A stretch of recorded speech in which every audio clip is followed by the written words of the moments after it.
Halo teman-teman, di video kali ini kita bakalan membahas gimana sih cara bikin UX Research Plan.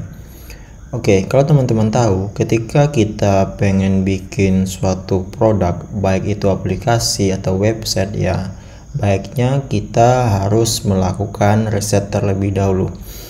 Tapi timbul pertanyaan, ketika kita pengen melakukan riset itu kita belum tahu atau nggak tahu apa sih tujuan riset kita, gimana project kita, apa yang pengen kita cari, dan apa deliverable yang pengen kita dapatkan atau outputnya yang dari hasil riset kita.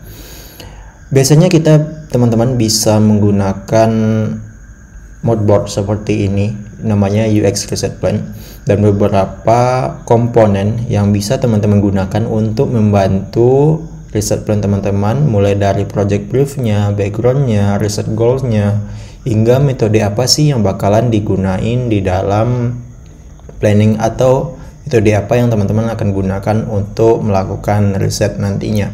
Oke, kita mulai dari komponen pertama. Komponen pertama itu ada bagian project brief. Itu biasa dimasukin project kita itu membahas tentang apa backgroundnya seperti apa. Misalkan kita pengen meningkatkan bagaimana cara membuat shopping online dengan very low return rate, ataupun ya dengan project brief sesuai dengan briefing teman-teman di projectnya, itu tergantung dari projectnya. Misalkan gimana supaya bikin conversion rate-nya lebih tinggi, gimana cara bikin problem-problem dari sebuah projectnya misalkan.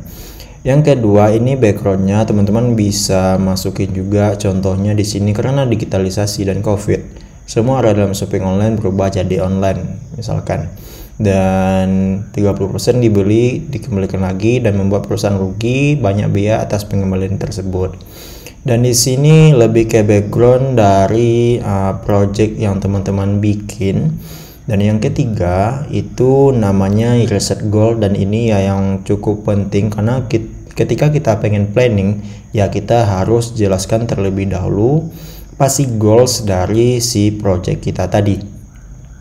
Oke, contohnya di sini kita ingin memahami kepikiran user, kebutuhannya dan persepsinya setelah melalui proses shopping online dan memahami keseluruhan experience-nya dan lain-lain. Dan di sini ya apa yang pengen teman-teman capai di dalam sebuah risetnya. Yang keempat, di sini teman-teman bisa persiapkan pertanyaan-pertanyaan yang akan teman-teman tanyakan ketika teman-teman ingin melakukan UX riset. Dan di sini saya masukin contohnya ini ya, teman-teman bisa cek di link deskripsi, dan atau teman-teman bisa susun sesuai dengan pertanyaan yang bisa mencapai goals dari si research plan tadi. Yang kelima ada business objective. Business objective ini bakalan dibantu sama orang bisnis ataupun ownernya. Apa sih business objective yang ingin dicapai di dalam produk ini nantinya? Ini teman-teman bisa masukin atau nggak usah dimasukin juga nggak masalah ya. Yang keenam ada namanya riset sukses kriteria, dan ini juga penting. Tadi goals dari risetnya apa, dan di sini juga ada sukses kriteria. Riset kita ini nanti bakalan sukses ketika seperti apa? Misalkan berhasil menemukan solusi dan ide inovatif dari produk kompetitor dan produk existing. Oke, lanjut ke 7. Apa artefak yang ingin kita dapatkan dari proses riset ini nantinya? Misalkan kita pengen dapatin persona, affinity map, insight report, dan lain-lain. Dan yang gak kalah penting di sini teman-teman juga harus ya input metode apa aja sih yang harus teman-teman, atau metode apa aja yang teman-teman bakalan gunain dalam melakukan riset plan nantinya. Misalkan ketika riset nantinya, misalkan ada quantitative method atau qualitative method, di sini ada search survey, computer analysis, online research, one-on-one interview, dan lain-lain. Dan yang kedelapan ini adalah tools yang bisa teman-teman gunakan atau yang akan teman-teman gunakan ketika pengen ngeriset. Misalkan ketika kita ingin interview ya kita bisa gunakan Google Meet, Zoom Meet, Discord, atau teman-teman ingin survei bisa gunakan Google Form, SurveyMonkey, dan lain-lain. Oke, di sini yang ke-9 ada recruiting.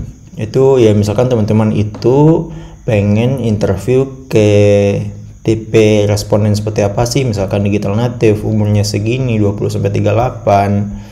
Kita bisa temukan respondennya di mana, misalkan budgetnya berapa, dan apa yang bisa kita kasih ke si respondennya gitu. Kita bisa kasih GoPay, kasih bingkisan, dan lain-lain.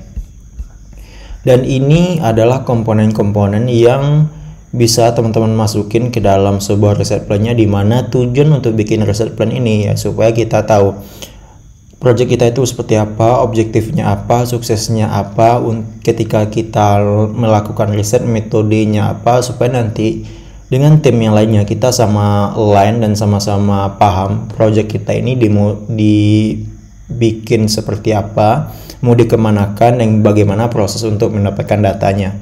Dan di sini ada yang ke-10, task and responsibility. Di sini lebih ke task dari timnya, misalkan yang buat bikin reset plan-nya ini siapa, nanti yang rekrut partisipan siapa, yang schedule meeting siapa, moderatornya siapa, dan lain-lain. Dan di sini opsional teman-teman, kalau misalkan di dalam satu perusahaan cuma satu orang ya cukup. Ini nggak usah dibikin, berarti satu orang ya udah ngerjakan semuanya gitu.